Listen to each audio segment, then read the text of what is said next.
Maria Bunda Allah itu dirayakan secara liturgi, yaitu pada setiap tanggal 1 Januari sebagai Hari Raya Maria Bunda Allah.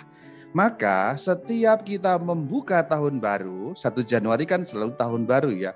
Itulah perayaan liturgis, yaitu Hari Raya Maria Bunda Allah. Maka saudara-saudari, setiap tahun baru jangan pernah tidak misa, karena itu hari raya. Kita membuka tahun dengan merayakan Hari Raya Maria Bunda Allah. Sekaligus kita menyerahkan seluruh tahun itu kepada perlindungan kebundaan Bunda Maria sebagai Bunda Allah sendiri. Kita mohon harapan-harapan pada tahun baru itu supaya bagus, supaya baik, supaya berhasil, supaya sehat dan lain sebagainya, dengan mohon pertolongan khusus kepada Bunda Maria. Jadi, setelah Anda mendengar pembicaraan ini, jangan lupa, meskipun nanti malam tahun baru kita melek-melekan atau sampai tengah malam pesta-pesta, jangan lupa ya, 1 Januari hari raya besar dalam gereja Katolik. Jangan pernah dilupakan. Kalau sudah pernah melupakan dulu-dulu, nanti tahun depan dimulai diingat-ingat betul, ini merupakan hari raya yang merayakan Maria sebagai Bunda Allah. Kapan sih dogma ditetapkan? Maria Bunda Allah ditetapkan sebagai dogma. Dogma itu artinya apa sih sebenarnya? Dogma simpelnya adalah ajaran gereja Katolik yang mengikat seluruh orang Katolik untuk diimani. Maksudnya adalah kalau ada satu ajaran itu tingkatnya berbeda-beda. Tapi kalau dogma tingkatnya paling tinggi, sebagai orang Katolik kita terikat untuk meyakini ajaran itu sebagai kebenaran. Contoh yang ini, yaitu dogma Maria Bunda Allah. Kita harus meyakininya karena apa, itu merupakan dogma yang mau tidak mau mengikat semua orang Katolik. Ini ditetapkan pada tahun 431 di dalam Konsili Efesus. Konsili Efesus bagaimana ceritanya? Panjang lebar kalau kita cerita. Tapi kalau kita bukan tema pada Konsili Efesus, kita akan mengutip saja sejarahnya secara umum yang tercantum di dalam KGK 466. Bagaimana ceritanya Konsili Efesus itu? KGK 466 menceritakannya dengan kurang lebih panjang lebar. Saya bacakan, bunyinya demikian. Bidah atau heretik atau heresi Nestorian melihat dalam Kristus satu pribadi manusiawi yang digabungkan dengan pribadi Putra Allah yang ilahi. Untuk melawan ajaran salah ini, Santo Cyrillus dari Alexandria dan Konsili Ekumenis ketiga yang berkumpul di Efesus pada tahun 431 mengakui bahwa, dan seterusnya. Nanti kita lanjutkan. Namun beberapa hal dapat kita ambil poinnya dulu. Pertama, heretik atau ajaran sesat yang dihadapi adalah Nestorianisme atau ajaran Nestorian. Yang melawan itu Santo Cyrillus dari Alexandria, dan nanti terutama Konsili Ekumenis ketiga yang di Efesus atau umumnya disingkat dengan sebutan Konsili Efesus tahun 431. Apa yang diakui dalam Konsili Efesus? Ini kelanjutan dari KGK 466 tadi. Bahwa sabda menjadi manusia dengan cara mempersatukan daging yang dijiwai, jiwa berakal dengan dirinya sendiri menurut hipostasis atau pribadi. Ini dapat kita kutip dari dokumen Denzinger Schönmetzer pada nomor 250. Oke, ini bukan tema kita.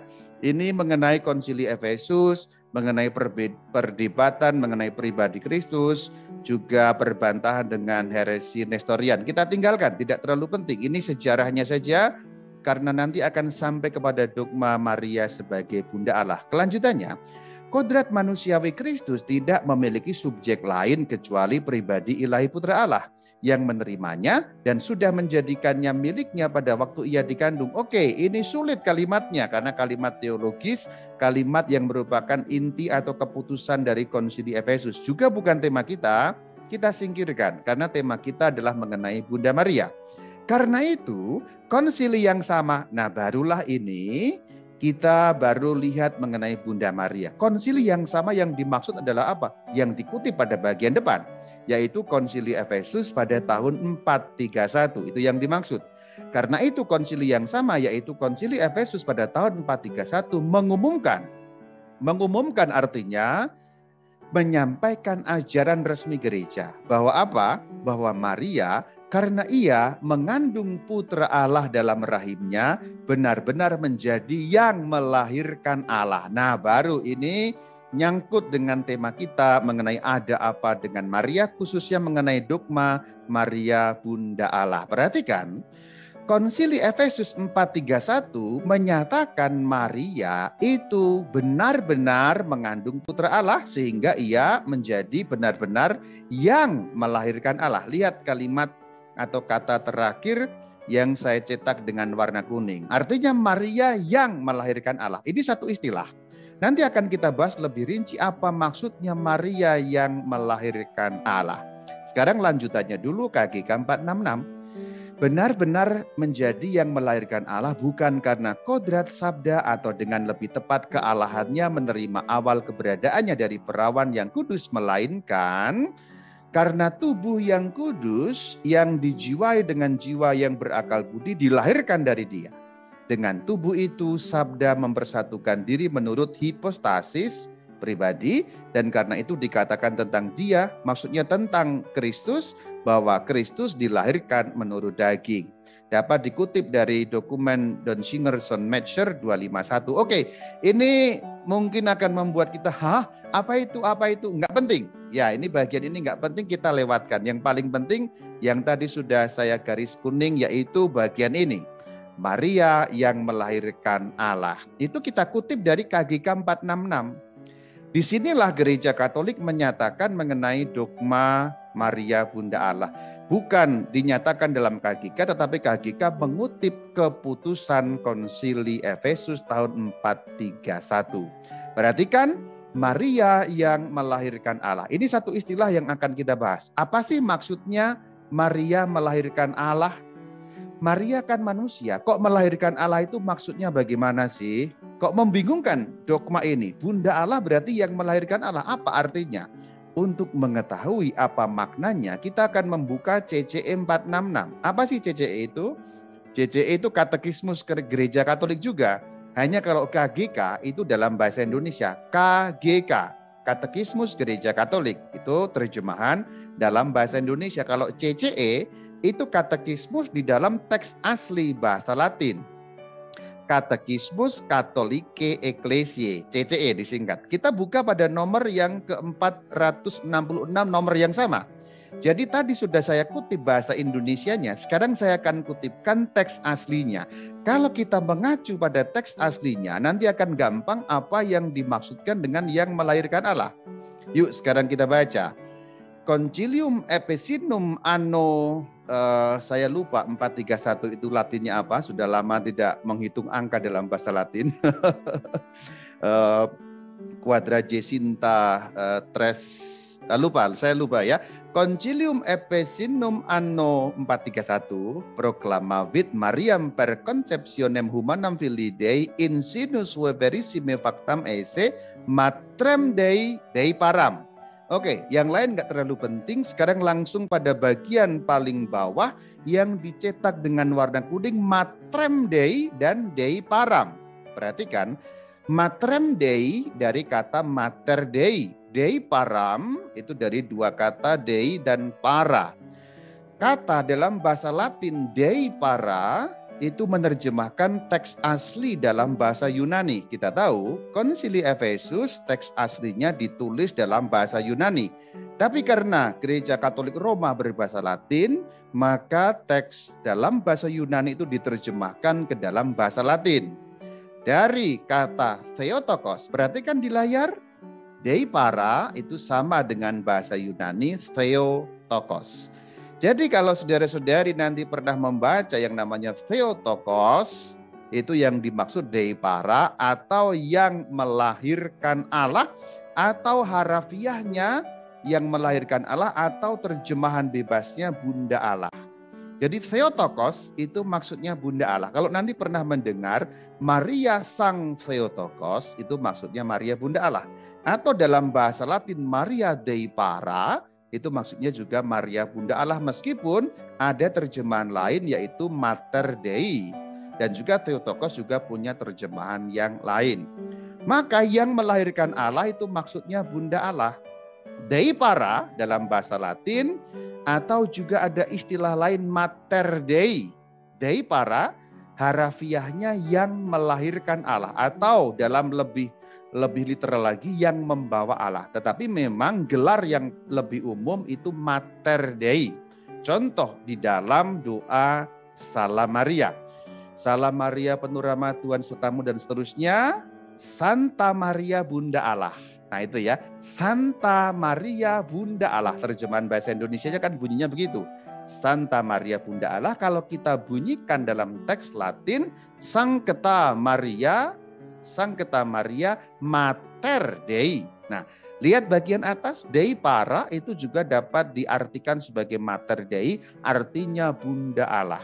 Maka Bunda Allah itu sebenarnya menerjemahkan dari bahasa Latin Mater Dei. Ave Maria gratia plena Dominus tecum benedicta tu in mulieribus et benedictus fructus ventris tu Iesus. Sancta Maria Mater Dei ora pro nobis dan seterusnya ya. Sancta Maria Mater Dei, Santa Maria Bunda Allah.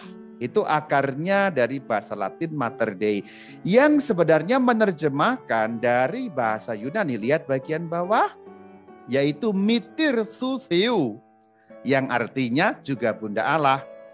Kenapa sih harus pakai bahasa Yunani? Kenapa harus pakai bahasa Latin? Begini, bahasa Latin dipakai karena bahasa Latin adalah bahasa liturgi Gereja Katolik, yaitu terutama Gereja Katolik bagian Barat.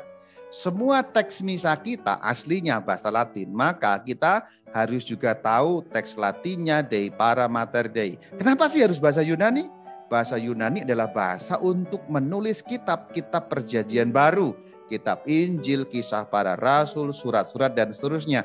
Dan juga keputusan-keputusan konsili awal, contohnya konsili Nikea, konsili Konstantinopel, kemudian konsili Efesus dan seterusnya, itu ditulis di dalam bahasa Yunani. Maka karena bahasa Yunani, bahasa Alkitab Perjanjian Baru dan bahasa konsili, maka penting sekali untuk kita kutip sehingga tahu terjemahannya dari apa. Simpelnya, istilah Bunda Allah berasal dari Latin Mater Dei dan Yunani Mitir tu Theou.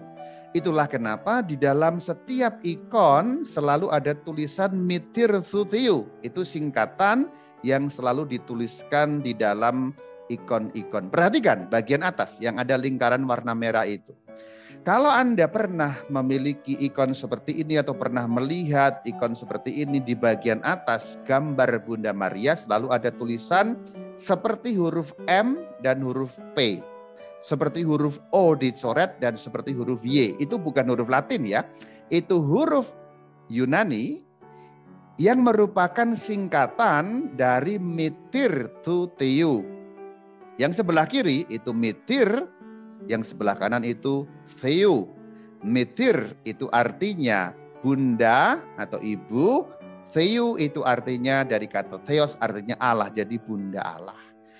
Maka demikian kita tahu ternyata Santa Maria Bunda Allah itu dogmanya diputuskan dalam konsili Efesus. Perdebatannya panjang lebar mengenai Nestorianisme tidak penting. Yang penting Anda tahu kalau membaca seperti MR OY itu Mitir tu Theou artinya Bunda Allah. Dengan tulisan seperti itu kita tahu ikon ini memaksudkan bahwa Bunda Maria punya gelar atau punya predikat yang didogmakan dalam konsili Efesus 431, yaitu Mitir tu Theou Matrem atau Mater Dei, terjemahan bahasa Indonesianya Bunda Allah. Sementara itu di bagian yang anak kecil itu Sang Kristus, ada tulisan seperti huruf Latin ICXC. Itu bukan huruf Latin, itu huruf Yunani, singkatan untuk nama Kristus. Kalau dibaca Yesus Kristus. Yang kecil Yesus Kristus, yang gede, yang wanita, yang menggendong itu Mitir tu Theou, yaitu Bunda Allah. Bagaimana sih kok sampai kesimpulan konsili itu Bunda Allah? Apa landasannya dan apa dasarnya? Apakah ada di Alkitabnya? Ada. Kita buka pertama KGK 495. Bunyinya demikian. Dalam Injil-Injil Maria dinamakan Bunda Yesus. Lihat Yohanes 2 ayat 1 dan Yohanes 19 ayat ke-25. Sekarang saya kutipkan. Bagaimana Bunda Yesus itu dituliskan di dalam Injil-Injil. Sekarang saya bacakan Yohanes 2 ayat 1. Pada hari ketiga ada perkawinan di Kana yang di Galilea dan ibu Yesus ada di situ. Yohanes 2 ayat 1. Sekarang kita kutip Yohanes 19 ayat 25. Dekat salib Yesus berdiri ibunya. Nya yang dimaksud Yesus berarti ibu Yesus. Dan saudara ibunya Maria istri Klopas dan Maria Magdalena. Rujukan yang lain ada di Matius 13 ayat 55. Bunyinya demikian. Bukankah ia, maksudnya Yesus, anak tukang kayu? Bukankah ibunya bernama Maria dan seterusnya? Jadi jelas, ibu Yesus, kemudian dalam Matius 13:55 dikatakan ibunya bernama Maria. Maka sangat jelas, tidak ada keraguan lagi Maria sebagai ibu Yesus.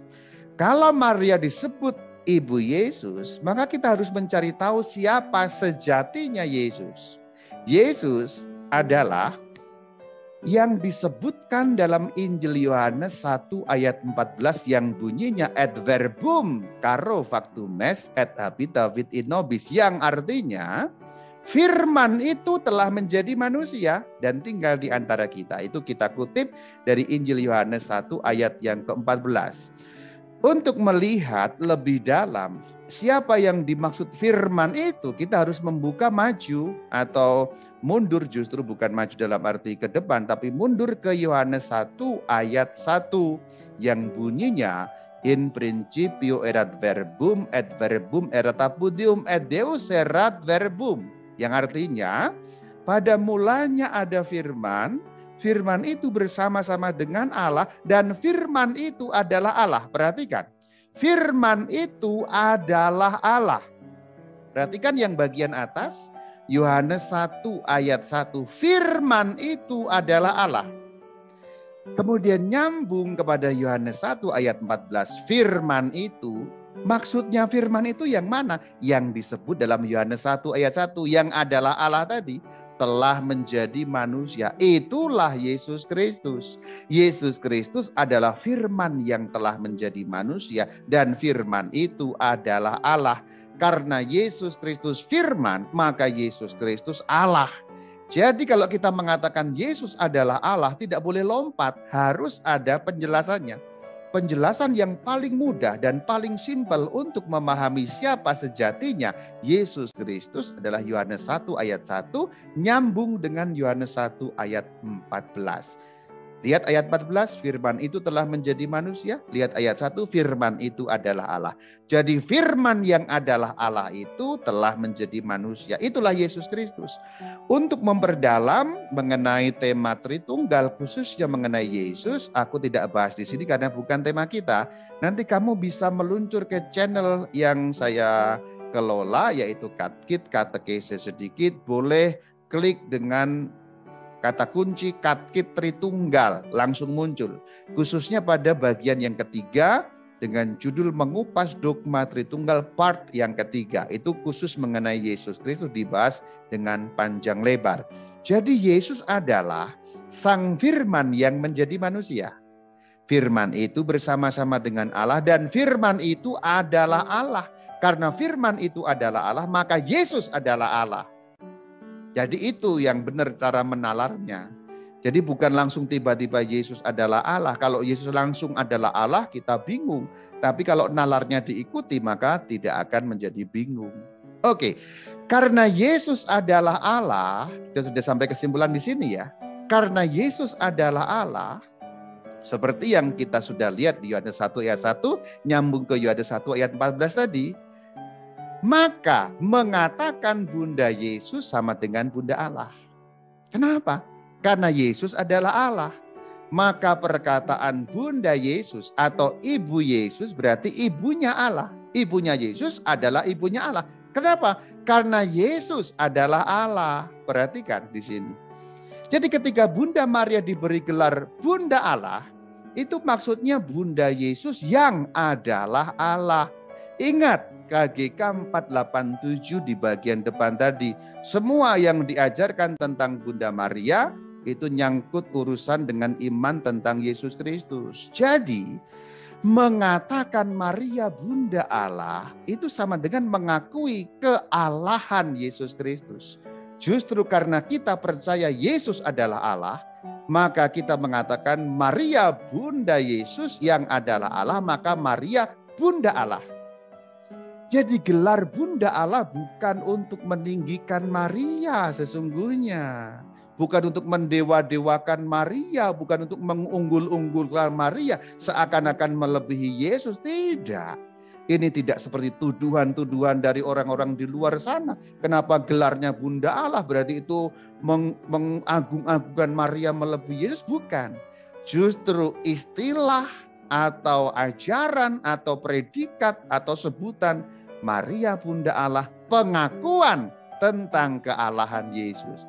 Karena kita orang Kristen mengakui Yesus adalah Allah, maka bundanya Yesus disebut Bunda Allah. Gitu saudara-saudari.